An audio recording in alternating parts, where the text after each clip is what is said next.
¿Qué tal, amigos? Muy buenas tardes. Una jornada más en el Giro de Italia, una jornada más en la oficina.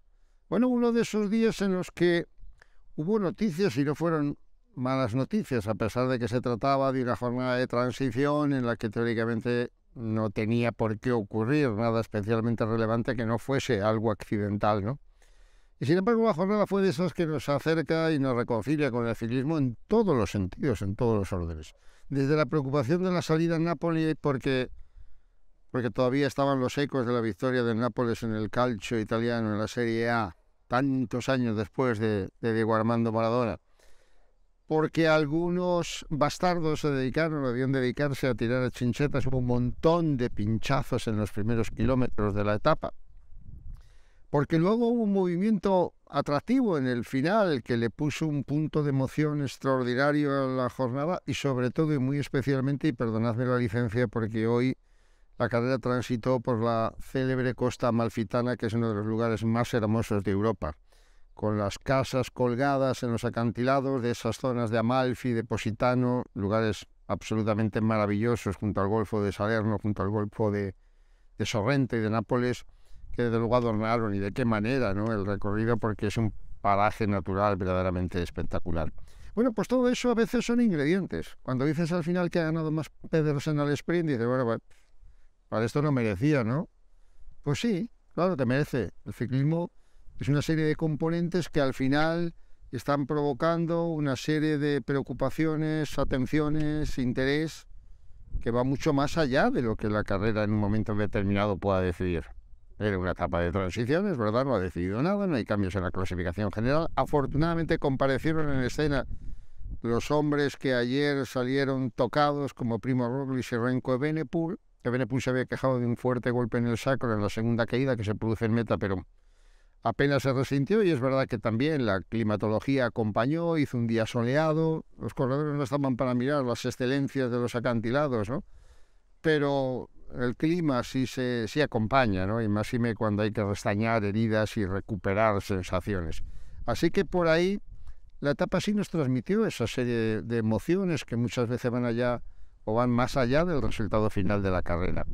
Y es más, vimos una pelea fantástica, formidable. Una pelea que hay que agradecerle, y de manera muy particular, a dos corredores veteranos, Alessandro De Marchi y Simon Clark, que formaron parte de la fuga, más o menos consentida de la jornada de 5 hombres, pero que al final aceleraron, demostraron el enorme potencial que tienen, el coraje y el amor propio para retar al pelotón. Y aunque parecía que en un principio tantos velocistas, tantos equipos, con el único foco de conseguir la llegada masiva, iba a acabar con las ilusiones de la pareja de veteranos inoxidables, la verdad es que nos regalaron un final de etapa fantástico. Quien más que menos iba con los fugados que llegaran. Quien más que menos también podía decir, bueno, si no llegan presenciaremos una volata fantástica. Por ahí veíamos a Movistar, entre otros, moverse en la cabeza como confiando en un Fernando Gaviria, que lanzó el sprint otra vez a casi 300 metros desde muy lejos y se encontró con que se le abrieron todas las ventanas, y ya in extremis fue superado por Mads Pedersen y el resto de los velocistas.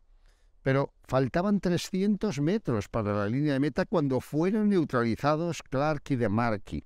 Y antes nos habían regalado una batalla sin cuartel de 30-40 kilómetros en los que parecía que sí, pero se veía que no, que el grupo, a pesar de tantos velocistas, no tenía las fuerzas necesarias para contrarrestar la exhibición formidable que han hecho estos dos ciclistas.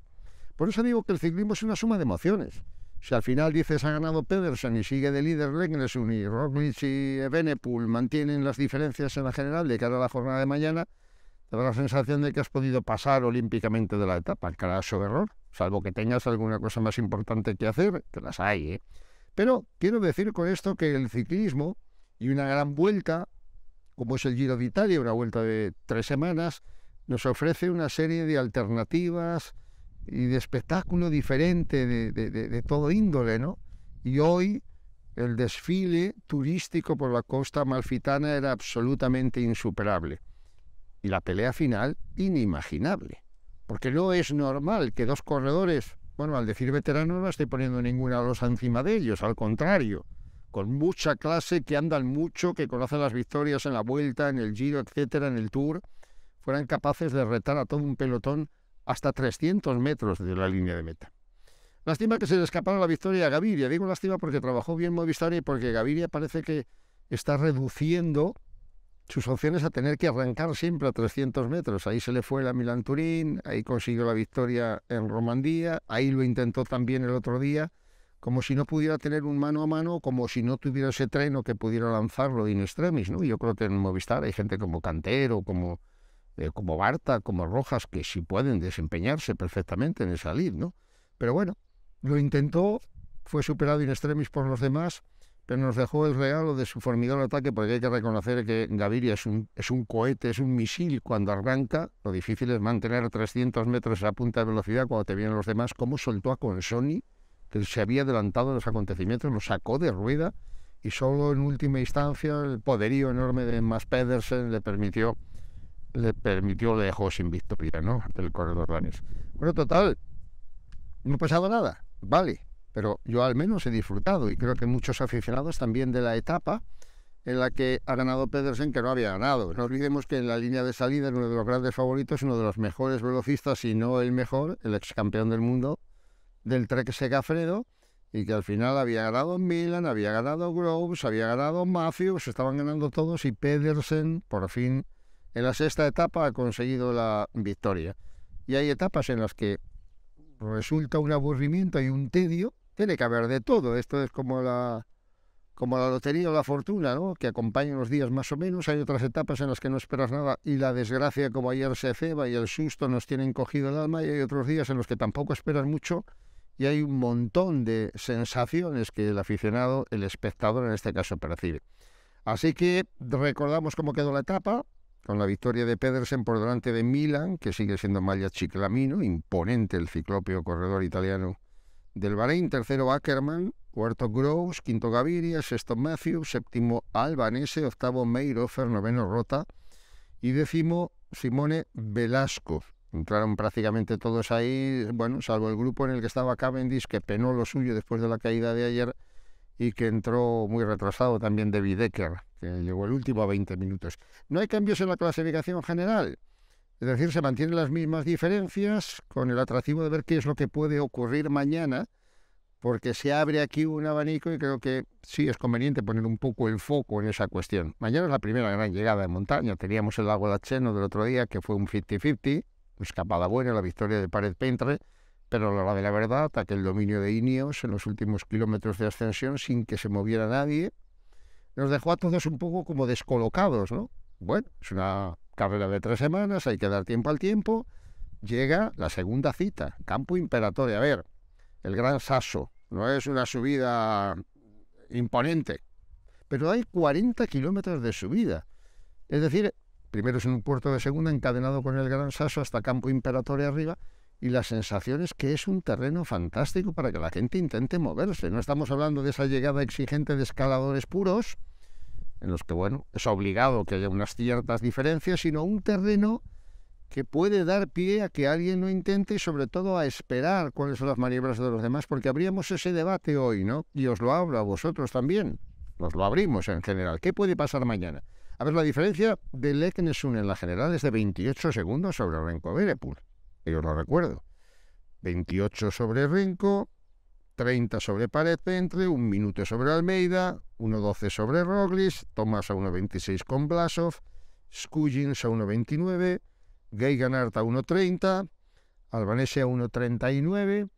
Bueno, las diferencias que había, ¿no? Diferencias que posiblemente puedan provocar un control por parte del Leknesund y del equipo del DSM, pero ojo, es que solo tiene 28 segundos sobre Evenepoel.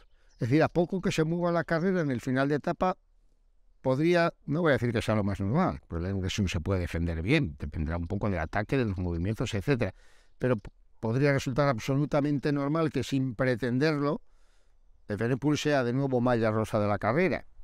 Y eso lo tiene que estar, de alguna manera, preguntando o estudiando el equipo del DSM. Es decir, mañana cuando salga la etapa se va a meter gente, no voy a decir que importante, pero corredores de fuste de los que van a andar, y a lo mejor alguno no tan lejano en la clasificación general. ¿Por qué?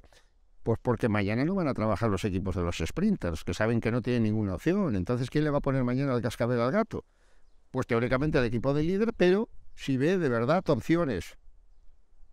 28 segundos sobre Evenepoel van a justificar que sea el equipo del DSM el que controla la carrera. Pues lo más probable es que sí durante buena parte del recorrido, pero cuando llegue el tramo final, cuando llegue a los últimos 40 kilómetros, cuando además de la fuga, digamos entre comillas, consentida, puedan mover ficha, que yo es lo que espero mañana. Lo contrario sería un poco de decepción.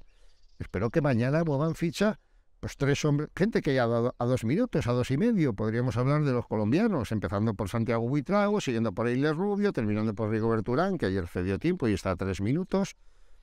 Por el medio tenemos a los corredores del equipo del Bahrein, con Caruso y con Jacquet. Por el medio tenemos a los Ineos, van a estar siempre tirando del carro sin saberse muy bien por qué. Digo yo que tendrá que mover ficha, gente como Aresman especialmente, o Sivakov, que están un poco más alejados. Alguien dirá, no los van a dejar. No, si no se trata de que los dejen. No estamos hablando tanto, al menos así yo lo entiendo, de que vayan a entrar en la fuga inicial de la jornada, porque en esa fuga, si hay alguien peligroso, pues la echarán abajo o la contendrán. El problema o el escenario ideal se va a plantear en el tramo final de esa larga, larguísima subida. Ahí se tienen que mover este tipo de corredores. Jay Vine ha perdido también tiempo. Es decir, no van a consentir que nadie entre en una fuga que se puede ir con 10 minutos, pero tendrán que mover ficha, esperar acontecimientos cuando llegue la parte final. Y en la parte final hay corredores que tienen la obligación de recuperar un poquito de terreno perdido. Ahí tendrá que reaccionar Roglic, se va a mover Roglic. Ahí tendrá que reaccionar Evenepoel. Ese aparente movimiento es el que puede dar por completo al traste con las opciones del Eknessum de mantener la malla rosa. Y eso es lo que a mí me permite abonar con cierta cautela la teoría de que a lo mejor de entrada el DSM dice yo no quiero saber nada. Y digo esto no porque tenga una importancia de cara al DSM, no va a pintar teóricamente nada en el desenlace definitivo de la carrera, sino porque entonces a lo mejor es Udal el que tiene que apechar con la responsabilidad. Bueno, situaciones de estrategia, ¿qué va a hacer Jumbo? Con un equipo también bastante limitado. Yo creo que esta carrera está muy abierta. Por más que hayamos puesto el foco lógico en las figuras de Remco Evenepoel y de Primož Roglic, mañana va a ser un ensayo de qué pueden hacer los corredores, de quién va a llevar esa responsabilidad si no la tiene otro equipo como el DSM. No lo sé, pero en cualquier caso, una conclusión sacamos el otro día, si es que había alguna duda, que Soudal no es un equipo tan fuerte en montaña, y que si se le pone en apuros, Remco Evenepoel puede volver a verse como el otro día completamente solo. No sé, tampoco me voy a dedicar a especular. Estoy haciendo o dibujando un escenario de posibilidades que se pueden dar en la etapa y simplemente tener la sensación, porque la tengo, de que cada jornada del Giro de Italia de aquí al final puede llevar implícita una emboscada. Y me parece que la etapa de mañana se adapta mucho más que ese tapón de alta montaña donde teóricamente estarán al final los fuertes o los grandes, ¿no? Mañana me parece una jornada interesante y así la viviremos, con esa expectativa y con la seguridad de que siempre habrá algo que contar y algo con lo que emocionarnos.